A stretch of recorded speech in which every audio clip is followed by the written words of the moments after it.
irmãos, a paz do Senhor Jesus.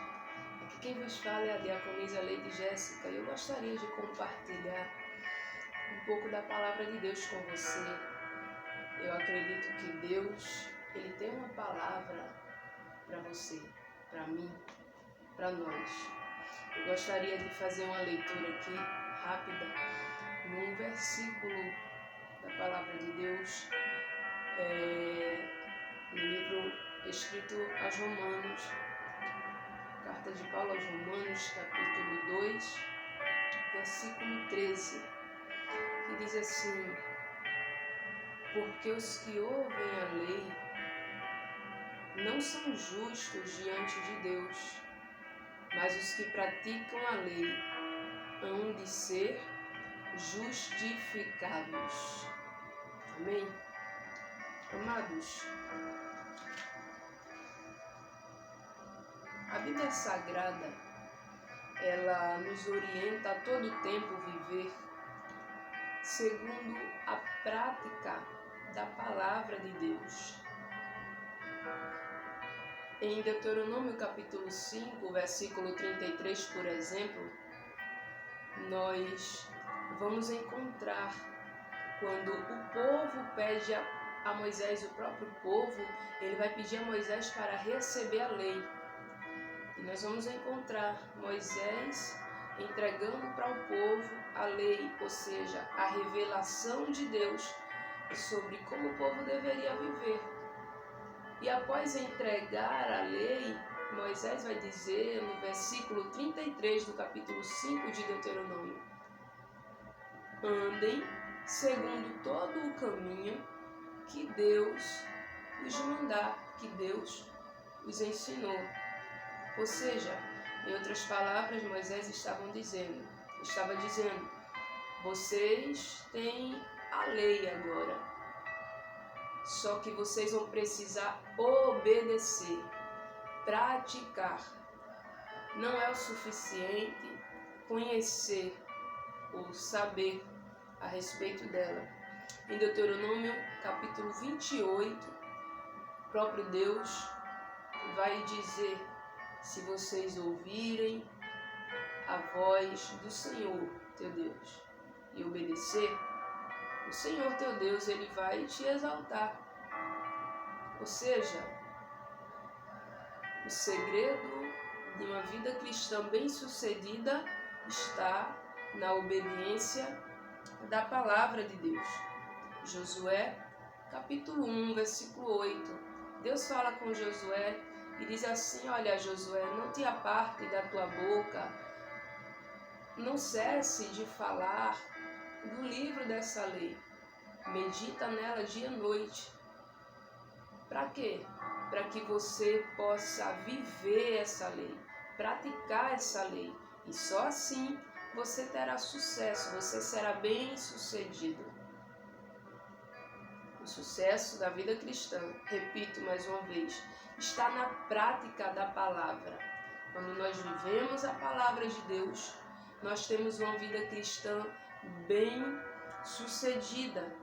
Em Mateus, capítulo 7, versículo 24, agora, ensina o próprio Jesus, dizendo: todo aquele que ouve a minha palavra e obedece, esse eu vou comparar a um homem que constrói a sua casa numa rocha.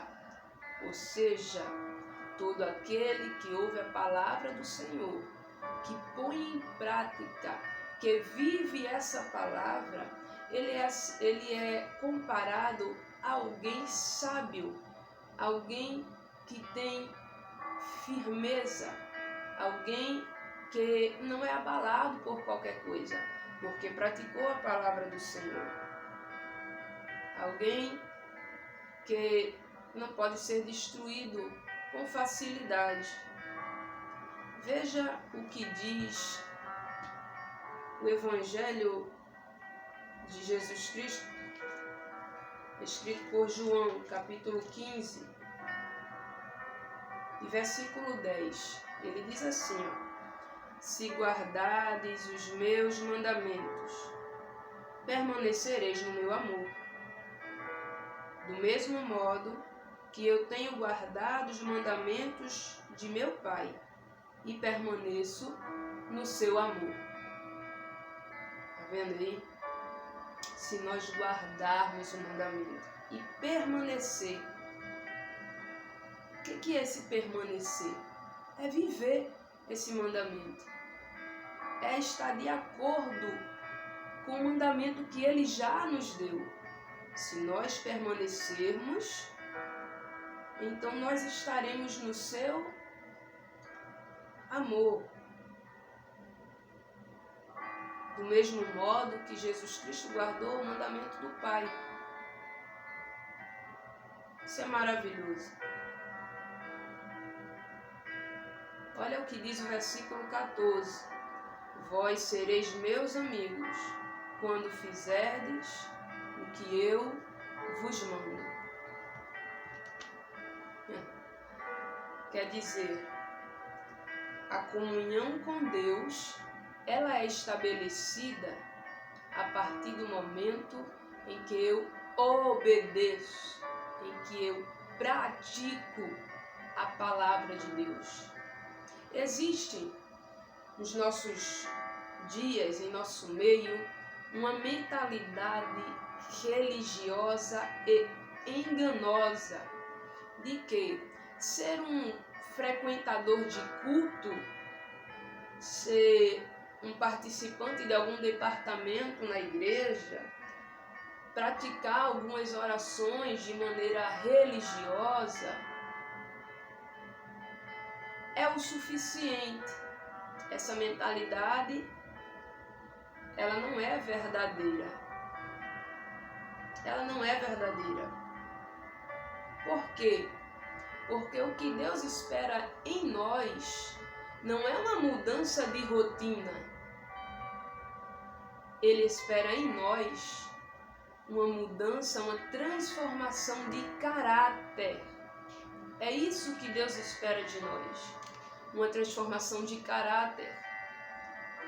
Deus não espera que sejamos simplesmente religiosos, que vai à igreja, que canta num departamento, que levanta a mão, mas que quando sai de lá, traz consigo a mesma natureza velha, humana e decaída. Deus não espera isso de você. Deus espera que você viva o poder da palavra dele. É isso que Deus espera de nós. Vamos ler mais um versículo. Efésios, capítulo de número 4. Capítulo 4 de Efésios, versículo de número 22. A partir do 22, vamos ler alguns versículos. E veja bem o que diz. Poderíamos nós criar a beleza que tem a... Veja bem o que diz.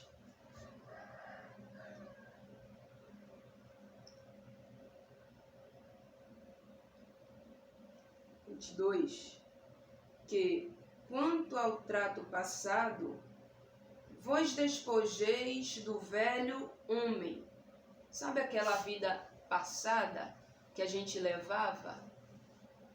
De mentira, de engano, de submissão ao diabo, muitas vezes.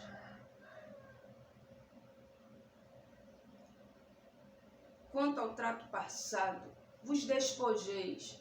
Despojar é semelhante a tirar a vestimenta. Ele está dizendo, se livra disso. Vos despojeis do velho homem, que se corrompe pela concupiscência do engano. E depois que eu me despojar do velho homem, aí ele vai dizer no versículo 23, vos renoveis no espírito do vosso sentido e revistai-vos do novo homem que é segundo Deus,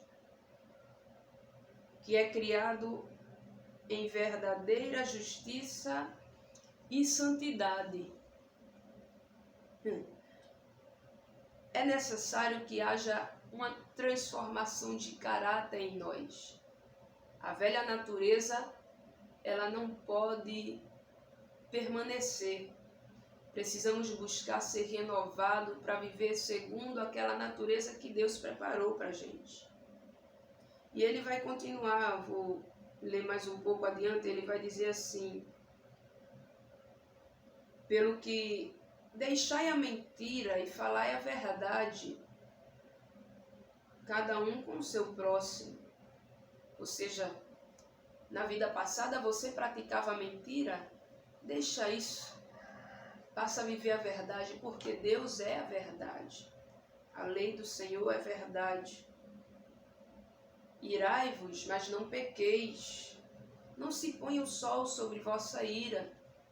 Isso aqui, sabe, Deus está dizendo, antigamente, na vida passada, quando a gente se irava, a gente se deixava ser dominado pela ira, a gente era guiado por ela, sabe? Vai para cima, faz a confusão mesmo. Deus está dizendo agora não. Você pode até se irar porque você é humano, mas não peca por causa da tua ira, não deixa ela te dominar. Quem te domina agora é o Espírito Santo de Deus. Não deis lugar ao diabo. Não dê ocasião para que o diabo ele venha atuar através da tua vida.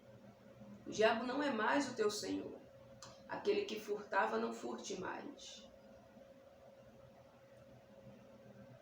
Aquela velha mania de pegar o que não é nosso. Não saia da vossa boca nenhuma palavra torpe. Palavras sujas. Palavras de baixo calão, palavrões, palavras obscenas, palavras que não edificam, mas apenas palavras que sejam boas para a edificação. É isso que Deus espera de nós, uma transformação de caráter. Saímos das trevas para a luz. Deus não espera de nós religiosidade. Saí do mundo e agora a minha rotina era até o bar todo final de semana, e agora todo final de semana minha rotina é na igreja. Não é isso que Deus espera. Deus espera que sejamos transformados, que nós vivemos a sua palavra. E se a palavra dele diz que nós devemos nos santificar, não adianta eu estar na igreja semana após semana se eu não santifico a minha vida. Eu não estou praticando a palavra dessa forma. Se a palavra dele diz que eu não devo mentir, que eu não devo me sujar, sabe? Que eu não devo me deixar ser dominado pelo pecado, eu faço tudo isso. Enquanto vou à igreja, eu não estou praticando a palavra. Deus espera de mim, de você, uma transformação de caráter. E somente quem pode fazer isso é a palavra de Deus. Quando nós andamos por ela, quando nós praticamos ela, aleluia, nós somos purificados. Se andarmos na luz, como Cristo na luz andou. Que luz é essa? A palavra. O salmista diz: luz para os meus pés é a tua palavra, lâmpada para o meu caminho. E agora vem a palavra, a Bíblia Sagrada dizendo, se a gente andar na luz, que luz? A palavra. Como Cristo andou na luz, então nós seremos purificados pelo sangue de Cristo. Amado, não se engane. O que vai te levar à salvação não é uma vida religiosa, mas é viver a palavra de Deus. Se você viver a palavra de Deus, assim como Cristo viveu quando esteve aqui na terra, você será purificado pelo sangue. Você então terá condições de ser salvo por Ele. É isso que Paulo está dizendo em Romanos 2:13. Os que ouvem a lei. Aqui, Paulo, ele não está falando de lei no sentido de sistema, de estatuto, que alguma pessoa pode seguir para merecer a salvação. Não, lei aqui é a vontade de Deus que é revelada para a raça humana. Se alguém ouve a lei, ele não é justo perante Deus só porque ouviu. É maravilhoso ouvir a palavra, mas mais maravilhoso ainda é viver a palavra. Porque Paulo vai encerrar o versículo dizendo: aquele que vive, aquele que pratica a lei, esse é justificado perante Deus. Aleluia.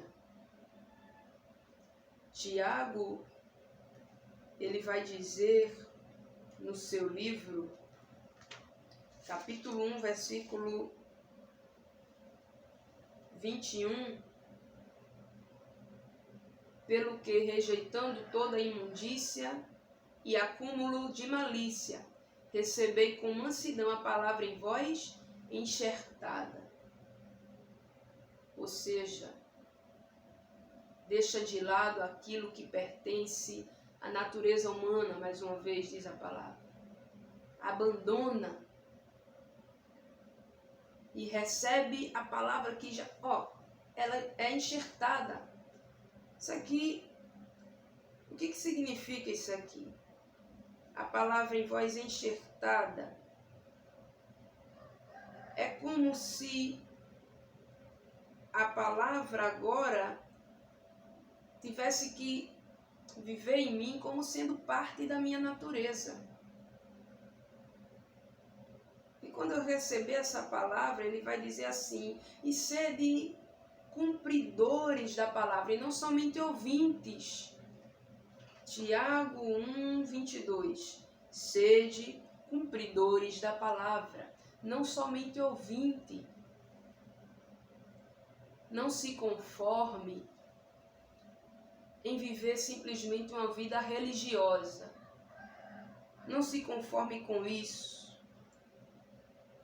Em simplesmente viver de culto em culto. Não é isso que Deus tem para você. Não se conforme em simplesmente colocar uma vestimenta de cristão e dizer assim: eu vou para a igreja, porque a roupa que você veste, e que chamamos de roupa de cristão, ela não tem condição de colocar você no céu. A vida religiosa, ela não tem condição de colocar-nos em posição de salvos diante de Deus. Eu não estou dizendo que você não vai mais se vestir como crente. Eu estou dizendo para você que isso aqui não é o suficiente para nós sermos salvos. E se não for para viver como salvo, o que nós estamos fazendo dentro da igreja? Perdendo nosso tempo? Não se conforme com isso. Deus tem mais para você. Não se conforme em viver uma vida rasa, religiosa. Porque o que vai te conduzir à salvação é a obediência ao Evangelho de Cristo. E o Evangelho de Cristo, eu insisto em dizer para você, não é um evangelho de filosofia humana. Não é um evangelho teórico, mas é um evangelho prático, é na prática. Paulo, por várias vezes, ele fala à igreja dizendo assim, por exemplo, 1 Coríntios 2:4, Romanos 15:18, 19, e 1 Tessalonicenses 1:5, você pode conferir aí na sua Bíblia. Paulo, ele vai dizer, porque quando eu fui ter convosco, eu não apresentei simplesmente um evangelho de palavras, um evangelho de sabedoria humana, eu não apresentei esse evangelho a vocês, mas eu apresentei um evangelho a vocês de obras, um evangelho prático. Eu fui ter com vocês com um evangelho de poder, na virtude do Espírito Santo. Esse é o evangelho de Cristo. é um evangelho que pode ser vivido na